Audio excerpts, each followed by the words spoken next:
Hey everyone, welcome to the show. So, Donald Trump, as you may have heard, held a racist hate rally last weekend, and it is firing or backfiring, I should say, on him big time, or bigly, as he would say.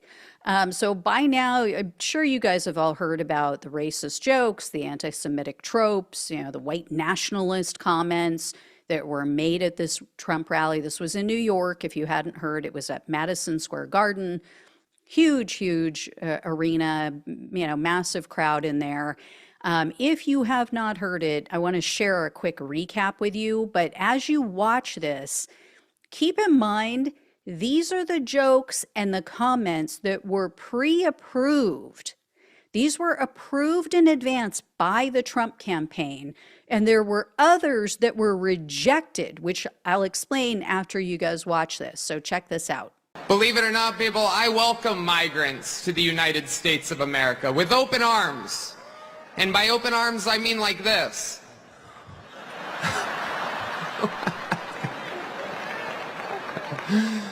It's wild. And these Latinos, they love making babies too. Just know that.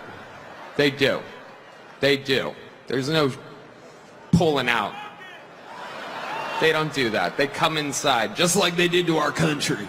There's a lot going on. Like, I don't know if you guys know this, but there's literally a floating island of garbage in the middle of the ocean right now. Yeah. I think it's called Puerto Rico. Heck yeah, it's a cool black guy with a thing on his head. What the hell is that, a lampshade? Look at this guy. Oh my goodness. Wow. I'm just kidding. That's one of my buddies. He had a Halloween party last night. We had fun. We carved watermelons together. It was awesome. When it comes to Israel and Palestine, we're all thinking the same thing. Settle your stuff already. Best out of 3. Rock, paper, scissors. You know the Palestinians are going to throw rock every time. But you also know the Jews have a hard time throwing that paper. You know what I'm saying? And the Palestinians are taught to kill us at 2 years old. I'm sorry I don't take a risk with people that are taught to kill Americans at 2. America is for Americans and Americans only. So, yeah. But they get butthurt if you say that Trump is Hitler 2.0, or if you call his supporters racists and bigots. They're all clutching their pearls. It's ridiculous. As I mentioned, these comments that you just heard, these jokes, were approved by Trump's staff beforehand. According to reporting from Mark Caputo at The Bulwark, all of the rally speakers were required to submit drafts of their speeches in advance of this event. And the comedian, the one that you saw there first in that video, he initially wanted to use a joke where he was going to call Kamala Harris the C word. I don't mean charming. I mean, we all know which one I'm talking about. See you next Tuesday, right? Caputo, he apparently has contacts in the Trump campaign, and one of them told Caputo, quote, he had a joke calling Harris a cunt. Let's say it was a red flag. So they made the comedian remove that one joke, but they claim that they didn't see anything else in his speech that would pose a problem. I mean, that kind of tells you everything you need to know about Trump's campaign and who he attracts, right? I mean, they look at it, they're looking at blatantly racist, anti-Semitic jokes, not at a comedian set, not in a comedy show, right? This is at a political rally where you are in the home stretch trying to win over undecided voters. And they think, this is perfect. This is exactly what we need. This is what our audience wants. And these are the kind of people that we want to attract. So, as you may have heard, there was immediate backlash. Even some Republicans, very characteristically, were coming out against this and saying this is racist and I condemn it and blah, blah, blah. Of course, they're all still voting for Trump. But musical artists, very popular musical artists like Bad Bunny, Jennifer Lopez, Ricky Martin, they all came out and publicly endorsed Kamala Harris, which, to my knowledge, I don't think they've done that before in any races.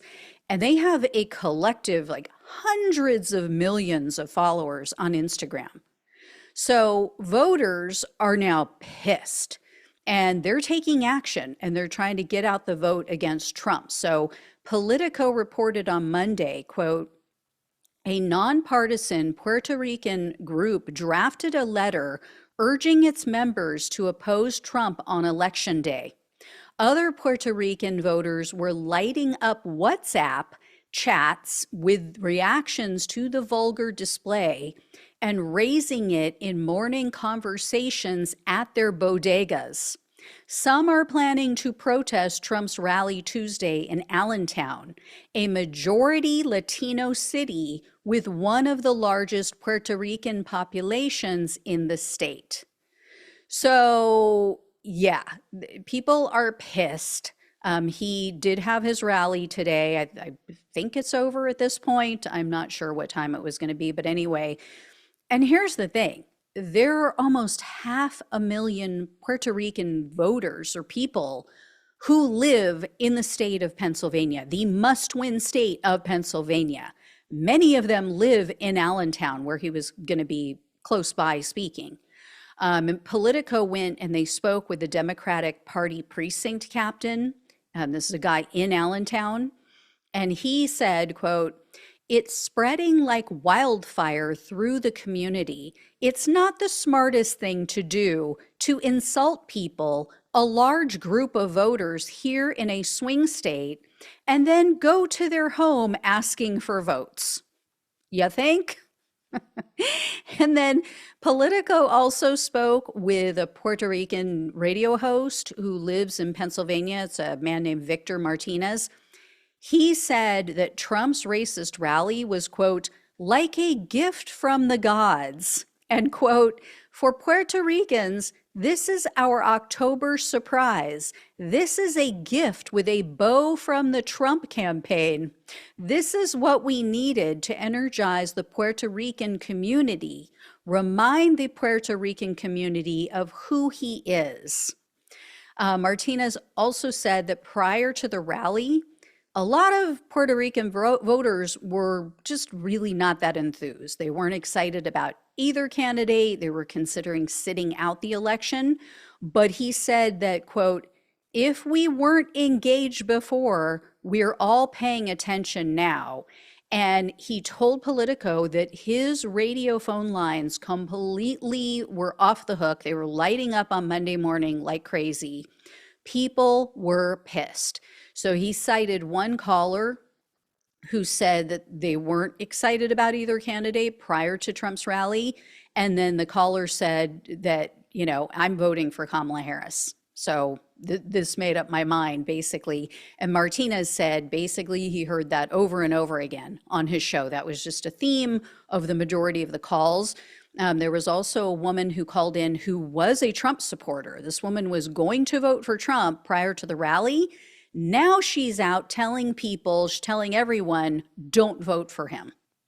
And then the president of the Pennsylvania chapter of National Puerto Rican Agenda, this person told Politico that his group is going to be releasing a letter to Pennsylvania residents urging them not to vote for Trump. And he said Pennsylvania Puerto Ricans are, quote unquote, really disturbed about the jokes. And, quote, I'm not a Republican. I'm not a Democrat. I'm independent. But at this point, it's not about political partisan issues. It is about the respect and honor our Puerto Ricans and Latinos deserved as citizens and legal residents of this country. That's the issue. We held Trump and his campaign responsible for this disgraceful act. And you can't blame him because, like I said, they knew in advance. They invited this guy. You know, you would assume that maybe they looked at his work before this, and then they approved of his comments before he took the stage. So there's also a Pennsylvania state Democratic lawmaker, a man named Danilo Burgos, I believe is how you pronounce it. He told Politico he's seeing the racist jokes spreading on social media and within Philadelphia's Puerto Rican community. And Burgos said, quote, I saw two ladies in particular saying they were considering voting for Trump, but they're not now because of the comments. And then Politico also spoke with an employee at a Pennsylvania restaurant, spoke with the guy's boss as well, the owner of the restaurant. They both agreed like these comments were just out of bounds, really helped Kamala Harris. So there was this employee, a guy named Kenny Perez. Perez said he normally doesn't vote. He just really is turned off by politics in general. But now he says, yeah, I'm probably going to vote for Harris. He said, definitely not Trump, but I might vote for Harris. And so what is Trump saying? Hey, what has Trump said about this? Has he apologized? Of course not. As of this afternoon, right before he was about to leave to go to Pennsylvania for this Pennsylvania rally in this very heavily Puerto Rican populated area, he defended the comedian's jokes, defended them.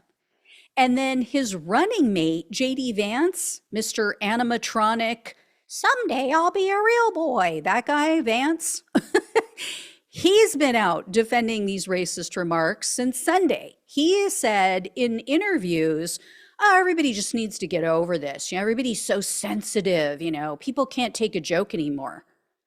Like I said, this wasn't a comedy club, right? If you go to a comedy show, you expect there might be some edgy jokes. There might be some things that are off color, right? Not at a political rally. Not where you are literally trying to sell yourself and your brand to an audience and not just the people in the room. So, like I always say, let them speak. Let them show people exactly who they are. And here's the other thing. This is nothing new. We all know Trump and his MAGA cult is filled with racists. And they just need a reminder. People just need to remember that. So again, I am so against censorship. And this is one of the reasons why. Let Trump be Trump and his people be themselves.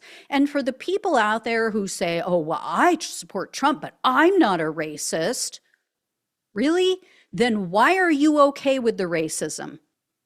Why are you willing to support someone who denigrates and insults other people based on who they are, where they were born, or the color of their skin? Right? Why are you okay with people, with Trump and his people and his ilk putting a target on the backs of Haitian people? Of trying to otherize other human beings, other Americans, or people who are here legally or illegally, it doesn't matter. Why are you okay with that? With your side targeting people, sometimes physically, sometimes using terroristic tactics against them. Why is that okay with you? Maybe look in the mirror and ask yourself that question. And maybe, just maybe, hear me out on this, maybe if you don't want to be lumped in with a racist group, if you don't want to be called a racist, maybe you shouldn't surround yourself with racists. Maybe you shouldn't support someone for president who has proven himself to be a racist throughout his entire freaking life. And that is a fact. Go back and do your research about him and his daddy and how they got busted for purposely not renting to Black people, refusing to rent to Black people, and having their doorman put a C on the applications, indicating that the applicant was, quote unquote, colored. He got busted for that along with his dad. Go back and look at the birtherism crap with Barack Obama. Go back and look at the Central Park Five, or now known as the Exonerated Five. Go back and look at what 2 of his apprentice producers have now said about how he made racist comments when the actually I was going to say when the cameras weren't rolling, but they were rolling, and his good friend who produced the show, the main producer of the show, Mark Burnett, refuses to release those videos. Refuses to release those recordings because he knows exactly what's on them. And if there was nothing damaging on them, he would release them. He could probably make a lot of money off of it, releasing that footage. But he won't, because he's Trump's buddy, and he's not going to stab him in the back. He's not going to show the world what his good buddy is really like behind the scenes. But we have now 2 of the producers on that show who have said he used the N-word and he made very racist comments, and refused to give the win to the black man who was in the finals against the white guy because of his race. So if you refuse to do that, you refuse to go do your research and find all of that out, that's on you. You don't want to know. You want to have plausible deniability. You don't want to know the truth about this man because you're in a freaking cult. So just admit it and move on. Just stop whining about it. So you keep calling me a racist. Yeah, because you freaking are. If you're willing to put up with all of this shit and you're not willing to do your research and you don't want to know, then you're probably a racist. So just accept it, wear it. You know, you guys say, oh, I like Trump because he tells it like it is. Well, just tell it like it is then. Just admit to the world that you're a freaking racist. Anyway, enough of my rant. I will let you all know when I hear more. Thank you so much for watching and listening. Please like, please share, and subscribe. Please donate if you can. Love you all, except for the racists. Talk with you soon.